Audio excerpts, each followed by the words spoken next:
Greetings, everyone. Actually, I should say good evening. It's nighttime here. Today we're missing one of the normal pack, but we've got the trio of Pete Pardo, Elliott Fullam. Elliott is this way, yes, from Little Punk People. And then I'm thinking down below, but he may be up here too, depending on how you guys see it. Steve Keeler I'm from up Rock here. Fantasy.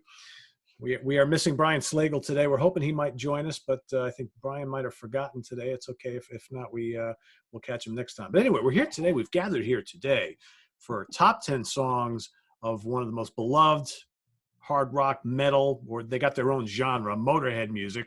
We are Motorhead. We are rock and roll. That's right. Top 10 songs of Motorhead. So each of us here have assembled our favorite 10 tracks from the mighty Motorhead. Okay, and we'll see if we have any overlap.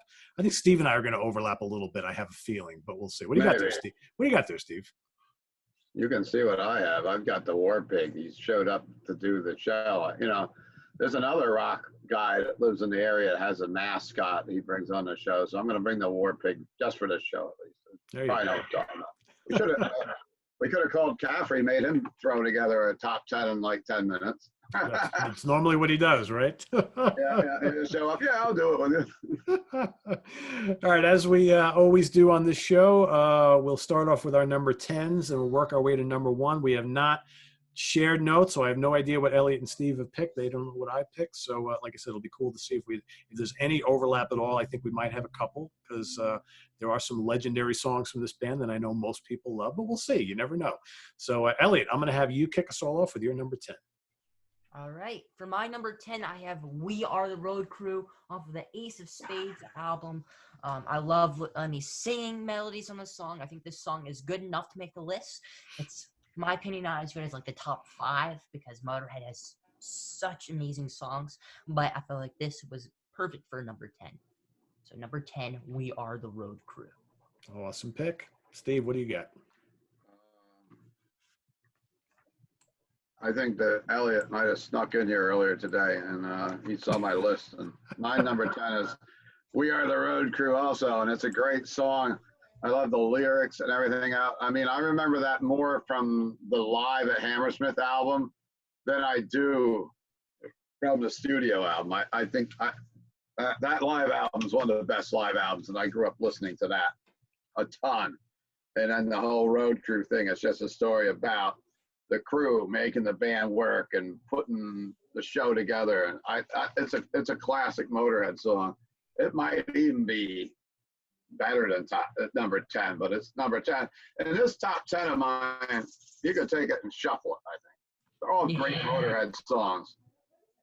And my number 10 is We Are the Road Crew. Thanks for letting me know. I don't have any props or anything except for my little War Pig reaction Super 7 figure, which is available at rockfantasy.com and Rock Fantasy. There you go. Nice plug. Yeah, I forgot to bring my props too, and I normally do. So Elliott's always got props. So Elliott, if you want to like pull up the albums or CDs, whatever you got with stuff that I picked, feel free. Because otherwise, when one of you guys are going, I may just run over there and grab them because they're right behind me. I just hate to get up like while I'm talking. But anyway, my number 10, I'm going to go to the Overkill album, which is my favorite Motorhead album of all time. I'm going to go for a kind of more of an offbeat song from them. It's a song called Metropolis. It's kind of dark. It's kind of like atmospheric. It's definitely different. I love the chorus. I love the guitar work from Fast Eddie on it. I love Lemmy's vocals. Like I said, it's kind of different, but I like different. So that's my number 10 from Overkill, Little Metropolis. That's a great song. It is, right? I have to say, it's worthy of being in the top 10. There's so many good Motorhead songs, and most of my songs are from the first couple of albums, but I'm sure if Slagle was here, he'd make that different because he usually does. Slagle usually picks some stuff that you don't think of, that he'll get some 90s stuff going or even 2000 stuff going with some of these classic bands we've covered. And now I'm stepping over Elliott and go ahead. Number 9. All right. For my number 9 is No Voice in the Sky off of the 1916 album. This song might end up higher on my list as time goes on. Very catchy song, and it's actually, in my opinion, very upbeat for Motorhead. So I love this song. I think it's off of a very underrated album, No Voice in the Sky, 1916 album. I will say I took a lot of heat when I did my Motorhead ranking the album show for ranking 1916 so low, because there are a lot of fans out there who love that album and they thought I was like out of my mind that I had. And I said that I don't dislike it. I like it a lot. But I mean, with Steve and I, we grew up on those first like 4 or 5 albums. I mean, it's hard to, replace those when you've been listening to Motorhead since they first came out, right? But I agree, 1916 is a really good album, but it's got a lot of fans out there, so that's actually pretty cool. You picked it there for a song from it, I should say. All right, Steve, you're up. My number 9 is all about a Western movie, I believe. Shoot You in the Back. That's off of the Ace of Spades record, correct? I believe, yes. And I thought that was such a great song, and it's like a Western movie. Shoot You in the Back, one of the strong albums. I mean, you can't go wrong with any of those first couple records by them.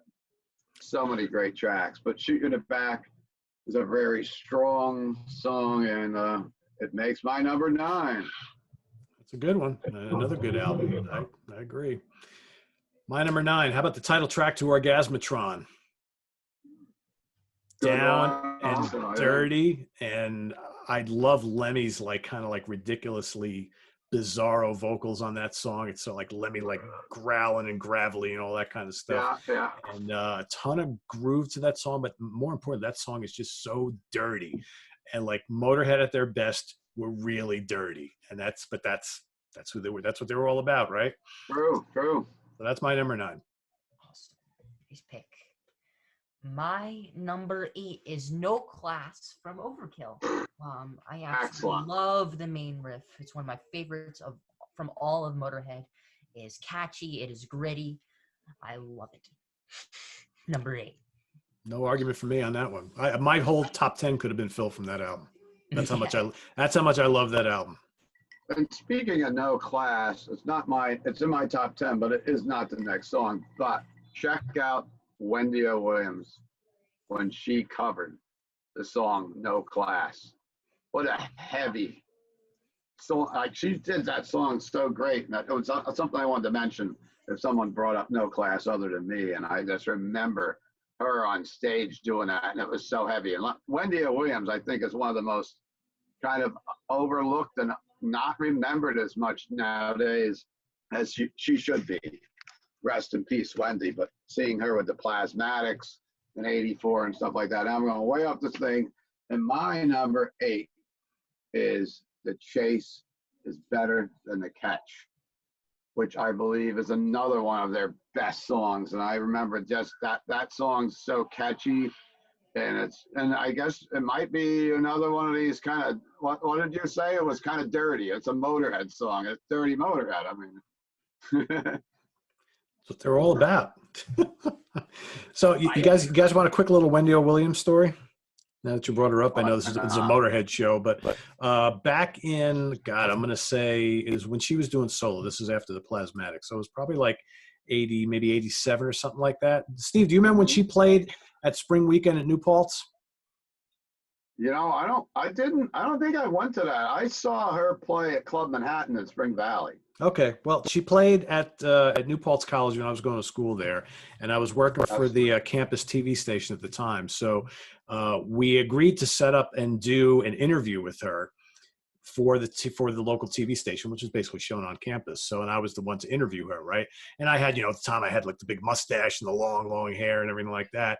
And we go backstage, we meet with her, and she's like 4'8", right? She's this tiny little thing, and we got the cameras there and the microphones, and we're ready to do the interview. And she goes, "Cool, I'm ready to go, but I have one stipulation." So I said to her, "Okay, sure." She goes, "You need to get on my shoulders with the microphone, the camera's in front, and we're going to walk around the room with you doing the interview on top of my shoulders." And I'm not a small guy, right? And so I'm like, twice the size of her. So she gets down on the floor. I get on her shoulders, and she gets up and starts parading around the room with me on her shoulders. I've got the mic held down. I'm like asking her questions, putting the mic down. And it was like the most bizarre thing ever. But she was totally cool about it. We We need a photo of that. I wish I had one, man. I used to have footage of it. But I Yes. don't. It was on like VHS tape, and the VHS tape melted. Man, because it was like No. it was like a million years ago. It was like 35 years ago. That should be the cover of the Sea of Tranquility. I know, right?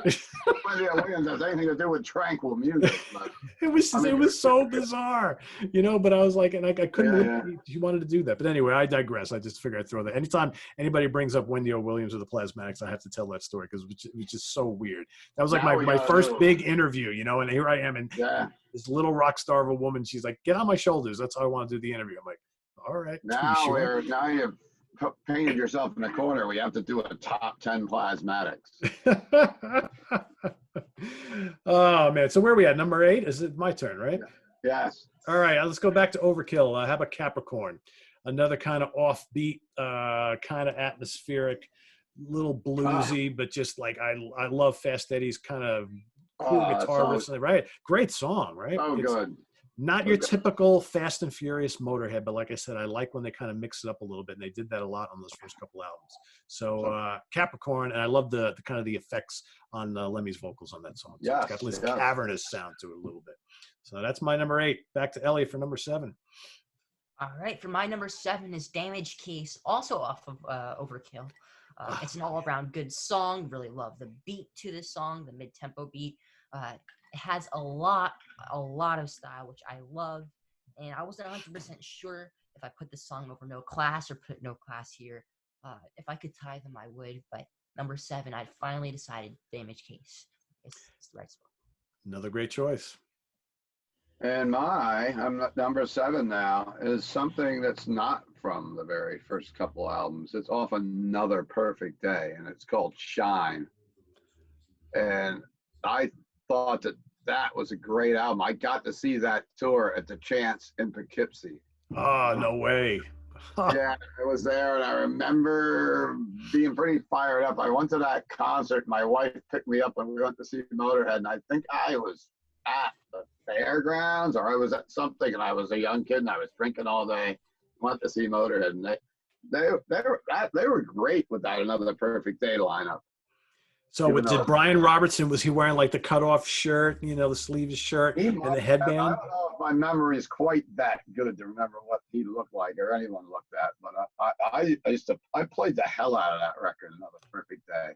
And I've had Shine in my head for the last few days. That whole, can't judge a book by the cover, Shine. Some Motorhead fans don't like that album. It's not heavy enough. It's too clean, too melodic. I don't think it is. It sounds like every other Motorhead album. It's just got a different Brian Robertson from Thin Lizzy on it. I don't know. And our good friend Butch Jones is so mad that I went to that concert because he didn't. Exactly. Keeler, shut up. Oh, where are we at? What number are we at, guys? 7. 7. How about a little Iron Fist action, right? Title track. Devil's Grip, the Iron Fist. Great song. Great song. Perhaps the weakest album of the Fast Eddie Clarke era, but I still think it's really good, and that title track is absolutely killer. I have a lot of title tracks in my list. I saw that tour too. I saw the. Did you? Oh, man. Yeah, I saw Ace of Spades tour too. So I the only time I saw Motorhead with Fast Eddie was when they opened up for Ozzy and the Blizzard of Oz in 1982 with Randy. So that had to have been. Was that the? I think that was Ace of Spades. Ace of Spades tour, right? Yeah, okay. All right. I think it was. I mean, I was there too. That was one of them. I think we got time to talk a little bit. That was one of the most loudest. I was in New Paltz that day talking about New Paltz shows. There was a New Paltz show at the college that same afternoon as the Motorhead Ozzy show at the Civic Center. We saw Stevie Ray Vaughan at the college, and I believe Frank Marino, Mahogany Rush. That was outdoors and in the Trippin Fields. Yeah, spring weekend. Yeah, and we went to that, and we had a cooler, and my friend, my old neighbor Carl, my wife and I all went to see Ozzy. And that's back when they were still, the seats were in the Civic Center for that show. Yep. And when Motorhead came on, I don't think I was even that familiar with them. But everybody just stood on top of their plastic chairs with their jaw dropped. Like, what the hell is this? It's so heavy. It was so loud. Yeah, I was in the 8th row, and it was just like, And Lemmy was like right in front of me, and he's just like, he's just sitting there with the microphone, and Yeah. like, oh my God, because I had never listened to them before. I was like 16 years old. I was like, all right. You were there to see Ozzy. I was there to see Ozzy, yeah, I was a little older. I was probably early 20s, 2021 probably when I went to that. And of course, Ozzy, Blizzard of Oz, the T-shirt, the Ozzy shirt that had the date, that United States in the back, which a lot of people have copied and had all the crosses on each tour date. Ghost has done that, I know, recently with that same kind of a tour back. Yeah, yeah. Great show. We were both there. Elliot, were you at that show? No, I was gonna say I wish I was at that show. I thought maybe you were a vampire or something, and you could have been there.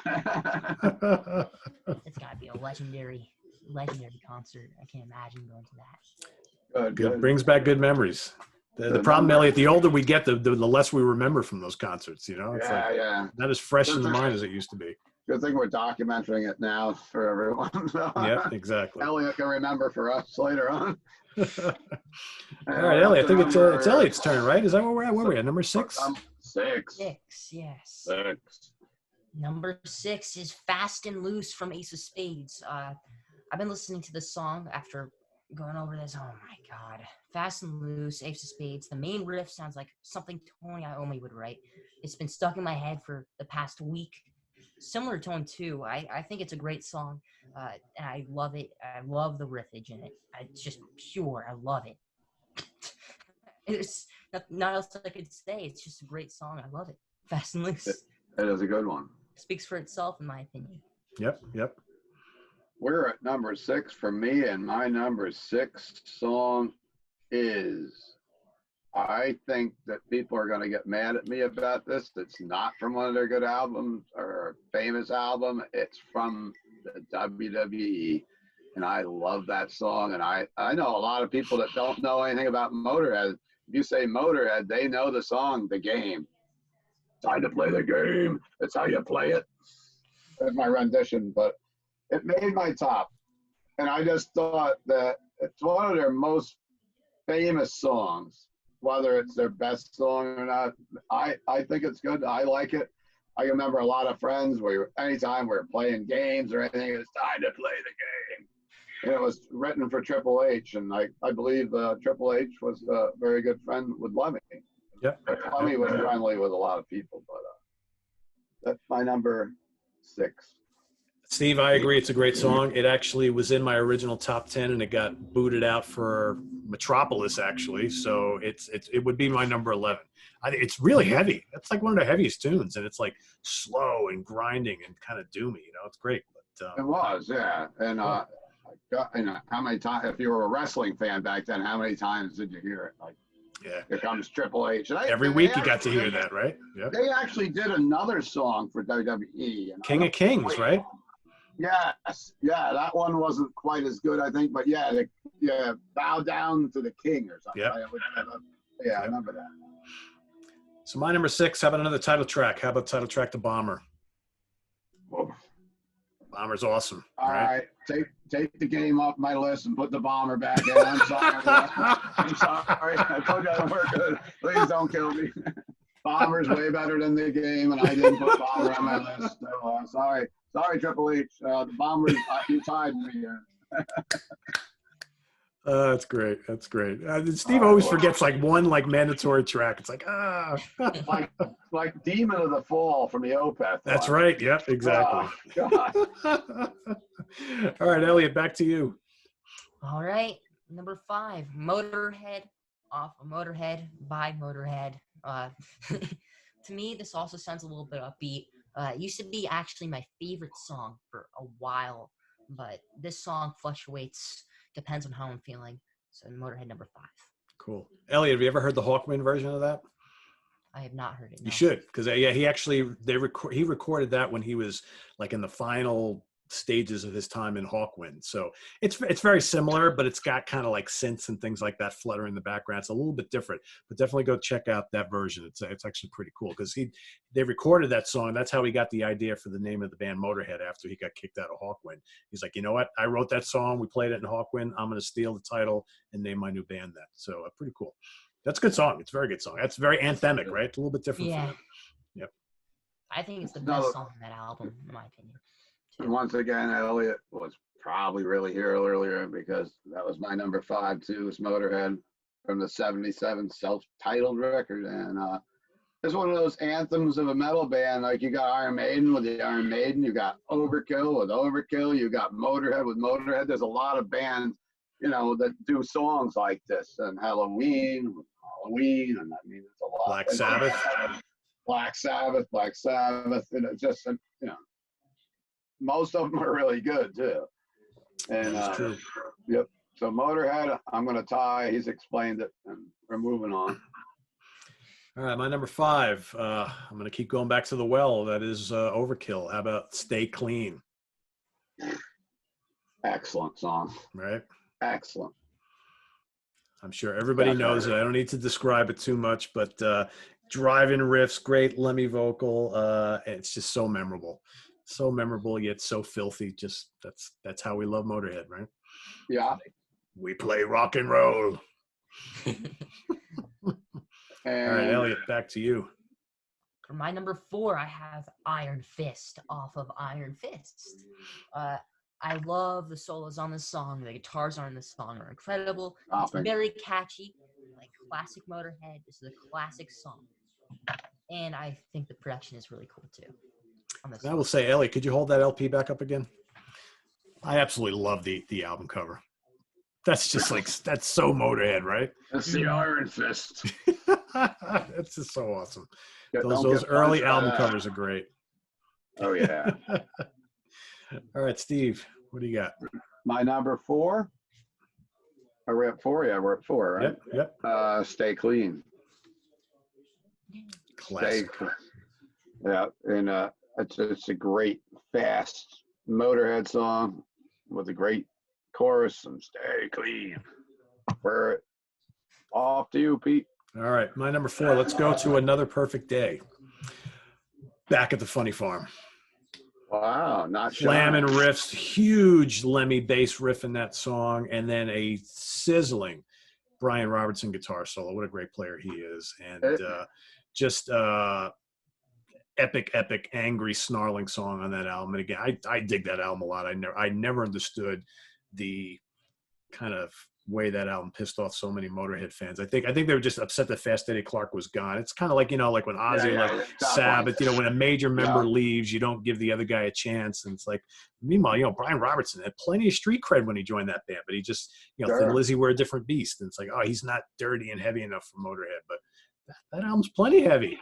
So similar to Born Again with Black Sabbath, with bringing Ian Gillan in, and so many people were kind of upset that Gillan was there instead of Dio, even though Gillan, and that album was amazing. I was just talking to John from Incantation about the Born Again tour and the Born Again album, but there's similar situations of people coming in from other bands and filling shoes and people being upset. Because first it was Ozzy, then they made a big stand with Dio, and then, you know, same kind of situation in a way. Yeah, I love Born Again. Well, we've talked about that before, but yeah, that's anyway. And Elliott, number 3. Yes, number 3 is Ace of Spades off of Ace of Spades. The reason why the song is up there on my list is because I vividly remember this being the very first song I ever listened to from Motorhead. I remember the riffs are some of the coolest riffs ever in general. It's a classic. Great choice. A classic. Excellent. My number 3 is the Iron Fist. Where you can show the propaganda if you got it. Like, there it is. You're going to see that Iron Fist again. Yes. Original concert shirt with that on from the parking lot shirt's probably worth a lot of money on eBay right now if you got one. You have one? No, my early 80s stuff's all going. I'm just getting ready to clean out the Rock Fantasy t-shirt closet with stuff I can't fit in from probably from late 90s through 2000s, and I think I'm going to do them on eBay. But I am. Yep. We'll let people know when we start selling them. My number 3, I think, Elliott, I think both of you guys had it on your list. We Are the Road Crew from Ace of Spades. Yeah. Love like it. I said, mine could have been higher up on my list too. Definitely. Great song. All right, Elliott, number 2. All right. My number 2 is I Won't Pay Your Price from Overkill. Probably my favorite riff in Motorhead. I love Lemmy singing on this song a lot as well. To me, this song is also a classic. It's maybe not as known as Ace of Spades or like Overkill, but No. to me, it's way up there. I love it. And my number 2, we've talked about a little earlier, was It's No Class.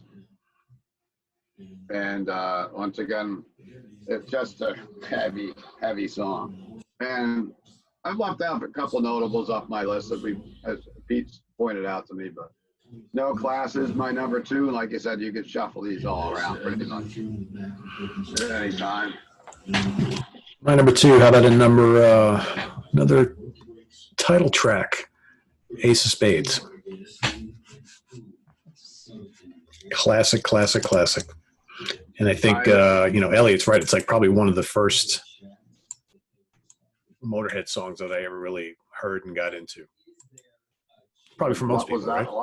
What was I like standing on top of your plastic chair at the Civic Center in 1982? It was like Spades, just blasting. There's 3 guys up there destroying this. It was like a wall of sound like I'd never heard before. It was out of control. Out of control. So I'll never forget it. Never forget it. We turned into lifelong metalheads after that experience. Yeah, exactly. All right, drum roll for the number 1 from everybody. Number 1 is Overkill from Overkill. This song sounds like the definition of metal and rock. Love the drums, love the singing, love the style. My favorite album of theirs. And whenever I hear the drums, I think of like a rock and roll Motorhead Express. I don't know why. That's the picture that comes up in my mind. So number 1, Overkill. Nice. And that one was on my list, and I think it made my honorable mention, but it should be on the top 10. Maybe I should have made a tie with something. But my number 1 song is the Ace of Spades. I'd say it's their most known song, but I don't know if it is their most known song, because I think The Game is probably their most known song due to their crossover with WWE, and that was on radio and everything a lot. But Ace of Spades is resting from the laurels from that album and them hitting the States and starting to make the big time, opening up for Ozzy Osbourne on that tour. And they just took off from there. And Lemmy became the rock and roll metal legend that he came to be. And I just watched a show where a guy actually went to his grave site, and it was a very good show. I just watched it. Another YouTube blogger, and what a legend Lemmy was, and sitting at the bar. I never made it to the Rainbow to meet him, but if you just walked in, everyone he would visit and be great with you. Yep. Heard nothing but good things from so many people. Yep. Well, I mean, you really can't go wrong with Ace of Spades as number 1 or 2. I'm gonna agree with Elliott on this one. Little Overkill action for my number 1. It's always been my favorite Overkill song. I mean, my favorite Overkill song. My favorite Motorhead song from Overkill. Just love it. I love the bass line in that song. I just love that song. Just absolutely roars, and that's what you want from Motorhead. And it's a shame nobody's got the cover to Overkill here to show, because I love that cover too. But Justin, what do you got over there? Do we got a prop coming? Yes. There we go. He must have it. Yeah, he must have it. I was going to wear the shirt today, but I've worn that shirt so many times on the show. I figured I want to wear something different again. Little Norwegian blackmail instead. Dark Funeral I saw last May at the Brooklyn Bazaar, and they were absolutely blistering that day. I think it's the best I've ever seen them. It was Dark Funeral, Belphegor, Incantation, and Hate. What a great tour, yeah. I haven't seen them since that Chance show. So that was a while ago. We're hanging out with them out in the parking lot. The Chance, it's always easy to meet the bands because they're parked right back, and it's kind of out in the off the beaten path, not like the city. Yeah. Anyhow, so there you have it, folks. Some cool top 10 lists. Actually, a bit more kind of overlap than I thought we were going to have. So, and I got to give props to Elliott for picking a lot of tunes from an album that Steve and I love quite a bit too. So obviously, it's not just us old timers who like the Overkill album. I think it's just generally looked at as a pretty damn great Motorhead album, right? So. And Elliott, did you ever get to see Motorhead? No, sadly. Oh, you did? No, that's too bad. I hadn't seen them in a long, long time either towards the end, and I always meant to see them, and I hadn't, but it's been a long time since I got to see Motorhead when they were around. I'm trying to think when. Probably in the 90s, I think, was the last time I got to see them, maybe early 2000. I actually met Lemmy at Club Manhattan. Motorhead played. That's another club we were talking about with Wendy Williams. I don't know, Pete, did you ever make it to Club Manhattan's? And I saw Queensryche there too for Warning. Wow. Warning tour, and I saw a lot. I saw Loudness there. I saw Wendy Williams there. I saw Nasty Savage. It wasn't OTB. It was in a parking lot by the old flea market in Nanuet, actually. Nyack, not Nyack, Nanuet. Oh, you know what? I did go there once. I saw Lynch Mob there once. And I actually, you know what? I think I saw Extreme there also. I remember that place. Yeah, I remember that place. Railroad ties along the outside, and I don't know what a picture is. It was in my store before the move. It's probably around somewhere. A picture of me and Lemmy hanging out. So that was the only very time cool. I got to meet them. You know, I saw them after that. I saw them in Operation Rock and Roll. Operation Rock and Roll was that, like Judas Priest, Alice Cooper, Metal Church, Dangerous Toys. That played the Meadowlands Arena, and I got hooked up with passes for that. And I met everyone backstage. But I did meet Lemmy. We did a meet and greet with Judas Priest at Halford. And when they came to play the Orange County Fair Speedway in Middletown, Lemmy slipped and fell and broke his wrist or broke his ankle. Or he broke some kind of bone. And they were not on the Orange County date, so it was a bummer. We were all happy to have Motorhead come to Middletown. That would have been cool, right? Yeah. Any other Motorhead stories, Pete, before we wrap it up? I don't have any, unfortunately. Okay. Unfortunately. Well, this was cool, guys. So for all you folks watching, feel free to list your top 5 or 10 or 20 or however many Motorhead favorites you might have in the comments below. Remember, there's no right or wrong answer. We all got our own favorites. All these great songs affect us all differently, but I think it's safe to say there's a ton of great ones. So no matter what anybody picks, they're all winners in my book. So thanks again to Steve and to Elliott. Elliott, you want to plug any websites or anything like that? My Instagram is at Elliott Fullam, and also if you want to follow our main page, is at Little Punk People, and then also on Facebook, and check us out on YouTube as well, and also our website. Cool. And if you're not familiar with Elliott, you've got to go look up Little Punk People and watch some of his interviews. They're great. He's interviewed like all kinds of the top people in metal, some people from horror movies, a little bit of everything else, but I highly recommend checking it out. Me, I'm Steve. I'm Rock Fantasy, Middletown, New York, brick and mortar store for 34 years. We've recently launched an e-commerce site, rockfantasy.com. You can check us out there if you're not from the area and like to have something shipped to the house, or from, metal, any kind of records, CDs, reaction figures, Funko Pops, blacklight posters. Take a look. And thanks for having me on today again. It's been a couple weeks since we've done something metal, so. That's right. That's right. So good to have both of you back. For me, visit us on the web at www.seaoftranquility.org. Follow us on Facebook. Follow us on Twitter. And, of course, we're here on YouTube all the damn time. So we'll see everybody tomorrow morning, bright and early, with another episode of Deep Cut Dive. And lots more stuff coming this week. And we'll be seeing both Elliott and Steve and hopefully Brian back in a couple weeks as well, and for more metal fun. So take care, everybody. Have a good one. And we'll see you real soon. Bye-bye. Rock on.